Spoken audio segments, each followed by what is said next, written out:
Au nom du Père et du Fils et du Saint-Esprit, Amen. Grande joie d'être là avec toi en ce 22 février. Et aujourd'hui, nous célébrons Mercredi des Cendres et nous entrons dans un nouveau temps liturgique, le temps des Carême. Un temps très fort, de grandes grâces, comme une grande retraite que le Seigneur nous donne à nous tous, à toute l'Église, pour bien nous préparer pour la fête plus importante de notre année, que c'est la fête de Pâques, de célébrer la résurrection de Jésus. Aujourd'hui, la première lecture, c'est Joël, chapitre 2, à partir du verset 12. Mais encore à présent, oracle du Seigneur, revenez à moi de tout votre cœur, dans les jeûnes, les pleurs et les cris de deuil. Déchirez votre cœur et non vos vêtements. Revenez au Seigneur votre Dieu, car il est tendresse et pitié, lent à la colère, riche en grâce. Il a regret du mal. Qui sait s'il revenait, s'il regrettait, s'il laissait après lui une bénédiction, oblation et libation pour le Seigneur votre Dieu. Sonnez du corps à Sion, prescrivez un jeûne, publiez une solennité, réunissez le peuple, convoquez la communauté, rassemblez les vieillards, réunissez les petits-enfants, ceux qu'on allait au sein, que le jeune époux quitte sa chambre et l'épouse son alcôve, qu'elle entre contre l'autel et les portiques pleurent les prêtres, serviteurs du Seigneur, qu'ils disent « Pitié, Seigneur, pour ton peuple. Ne livre pas ton héritage à l'opprobre, au persiflage des nations. Pourquoi dirait-on parmi les peuples, où est leur Dieu? Le Seigneur s'émut de jalousie pour son pays. Il épargna son peuple. » Alors, la première lecture que le Seigneur nous donne aujourd'hui, de Joël, nous dit ceci. Le Seigneur dit, « Revenez à moi de tout votre cœur. » Revenir au Seigneur de tout notre cœur. Ça veut dire de revenir au Seigneur par amour. Il y a des gens qui vont souvent à Dieu à cause de la souffrance, parce qu'ils passent par des difficultés. Alors ils vont chercher le Seigneur parce qu'ils ont besoin. Mais le Seigneur veut qu'on revienne à lui, non parce qu'on a besoin seulement de lui. Bien sûr que nous tous, nous avons besoin de Dieu chaque jour. Souvent, moi, je l'ai dit, Seigneur, nous avons besoin de toi, nous sommes pécheurs, nous sommes faibles, Seigneur. Nous avons besoin de toi. Mais le Seigneur veut qu'on le cherche aussi dans une attitude d'amour. Revenez à moi de tout votre cœur. Et en même temps, dit de tout votre cœur. Ça veut dire que c'est entièrement, non pas une petite partie de moi que cherche le Seigneur. Parce que parfois, nous sommes des gens qui ne veulent pas trop se donner, ne veulent pas trop s'engager. Alors, on donne une partie. Et le Seigneur dit de tout votre cœur. Ça veut dire entièrement, cherche-moi avec tout ton cœur, tout ton amour, mais de toute ta volonté, de tout ton être, non pas seulement une partie de toi. Parce que malheureusement, il y a des catholiques qui vont chercher le Seigneur selon leurs besoins. J'ai besoin du Seigneur pour un travail, j'ai besoin du Seigneur pour une question de santé, je cherche le Seigneur parce que j'ai un problème dans ma famille, une difficulté entre les parents, entre frères et sœurs. Mais le Seigneur veut que nous les cherchions avec amour et de tout notre être, de tout notre cœur, toutes nos forces, notre intelligence, notre âme, tout. D'accord? Et le Seigneur va même dire, dans les jeûnes, les pleurs, les cris de deuil, et le Seigneur va dire, déchirez votre cœur et non vos vêtements. Revenez au Seigneur, votre Dieu, car il est tendresse et pitié. Le Seigneur, au début de ce carême, nous dit déjà que le Seigneur, il est tendresse et pitié. Le Seigneur veut révéler à nous, à chacun de nous, sa tendresse et sa pitié. Mais le Seigneur nous appelle, revenez à moi. D'accord? Maintenant, le psaume d'aujourd'hui, c'est le psaume 51, à partir du verset 3. Pitié pour moi, Dieu, en ta bonté, en ta grande tendresse, efface mon péché. Lave-moi tout entier de mon mal et de ma faute, purifie-moi. Car mon péché, moi je le connais. Ma faute est devant moi sans relâche. Contre toi, toi seul, j'ai péché. Ce qui est mal à tes yeux, je l'ai fait. Pour que tu montres ta justice quand tu parles et que paraisse ta victoire quand tu juges. Quand tu juges. Après les versets 17 nous dit ceci.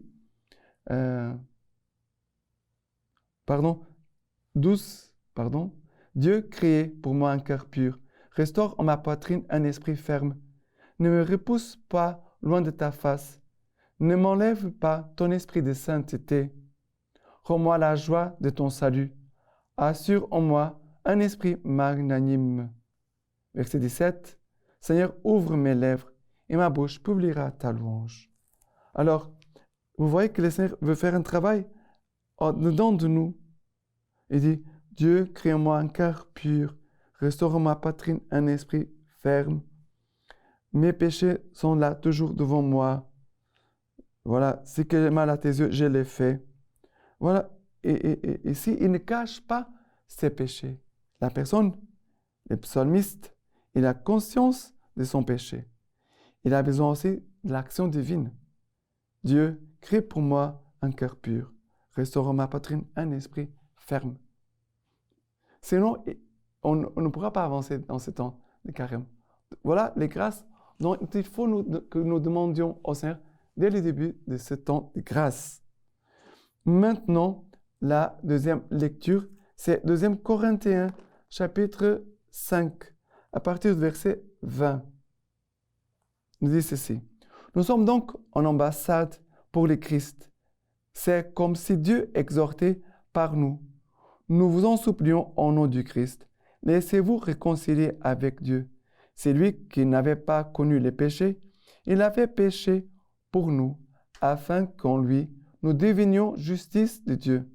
Et puisque nous sommes ses coopérateurs, nous vous exhortons encore à ne pas recevoir en vain la grâce de Dieu. Il est dit, en effet, au moment favorable, j'étais exaucé. Au jour du salut, j'étais secouru. Les voici maintenant le moment favorable. Les voici maintenant le jour du salut. Alors, le Seigneur ici nous dit déjà, voici venir déjà le jour favorable. Voici maintenant déjà le jour du salut. Ça veut dire que le Seigneur nous bénit déjà, nous accorde déjà sa grâce pour ce que nous allons vivre pendant ce temps de carême. Mais, il dit encore, ne recevez pas en vain la grâce de Dieu. Je vous exhorte à ne pas recevoir en vain la grâce de Dieu. Et c'est cela le plus dangereux dans la vie d'un chrétien. C'est qu'il vit, il n'a aucun zèle, aucun amour envers Dieu. Il n'a pas de zèle envers l'Eucharistie, il n'a pas de zèle envers la vie de prière, le chapelet, avec ce divin même. Il n'a pas de l'amour, du zèle envers Dieu et la vie spirituelle. Il n'a pas. Et après, la personne dit, mais je veux recevoir la grâce de Dieu. Mais comment tu peux vouloir recevoir la grâce de Dieu dans un état, c'est pareil. C'est pour cela qu'au début de ce temps de carême, c'est très important de bien se confesser, faire une bonne confession maintenant, cette semaine déjà, et à la fin du temps du carême, tu pourras refaire une autre confession pour te préparer pour la semaine sainte. Mais ne reçois pas en vain la grâce de Dieu. Et maintenant, l'évangile d'aujourd'hui, c'est Matthieu chapitre 6, à partir du verset 1. Gardez-vous de pratiquer votre justice devant les hommes, pour vous faire remarquer d'eux. Sinon, vous n'aurez pas de récompense auprès de votre Père qui est dans les cieux. Quand donc tu fais l'aumône, ne va pas les clairnoyer devant toi. Ainsi font les hypocrites dans les synagogues et les rues, afin d'être glorifiés par les hommes. En vérité, je vous le dis, ils tiennent déjà leur récompense. Pour toi, quand tu fais aumône, que ta main gauche ignore ce qui fait ta main droite, afin que ton aumône soit secrète, et ton Père qui voit dans le secret te le rendra. Et quand vous priez, ne soyez pas comme les hypocrites. Ils aiment pour faire leur prière à se camper dans les synagogues et les carrefours, afin qu'on les voie. En vérité, je vous le dis, ils tiennent déjà leur récompense. Pour toi, quand tu pries, retire-toi dans ta chambre, ferme sur toi la porte et prie ton Père qui est là, dans le secret. Et ton Père qui voit dans le secret te le rendra. Après le verset 16. Quand vous jeûnez, ne vous donnez pas un air sombre comme font les hypocrites. Ils prennent une mine de fête pour que les hommes voient bien qu'ils jeûnent. En vérité, je vous l'ai dit, ils tiennent déjà leur récompense. Pour toi, quand tu jeûnes, parfume ta tête et lave ton visage, pour que ton jeûne soit connu non des hommes, mais de ton Père qui est là dans le secret. Et ton Père qui voit dans le secret te le rendra. Alors, Dieu le Père, il voit dans le secret et il nous rendra. Alors, tous les actes d'amour, de charité, de bien, de bonté que tu vas faire pendant ce temps de carême, d'ailleurs, on pourrait dire toujours, tous les jours, mais le Seigneur déjà te promet qu'il te rendra et te rendra pour les biens que tu aurais fait.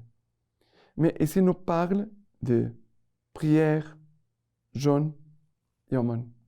Ce sont trois actions qui doivent marquer notre temps de carême. La prière, le jeûne et l'aumône. Ce sont trois actions pour manifester l'amour.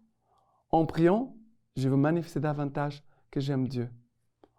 En jeûnant, je veux faire davantage un acte de dire que j'aime Dieu et les autres et surtout les pauvres, car je vais me priver de la nourriture pour pouvoir donner à quelqu'un qui n'a pas. Et aussi de faire de l'aumône, ça veut dire un acte d'amour pour ceux qui sont dans l'épreuve, qui sont pauvres, qui n'ont rien. Voilà les actes d'amour et de charité que le Père nous demande pendant ce temps de carême.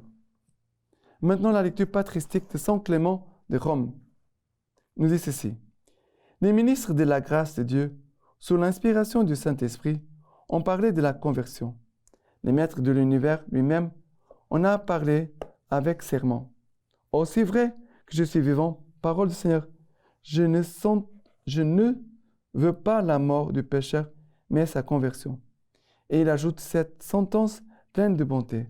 Convertissez-vous, maison d'Israël, de votre iniquité.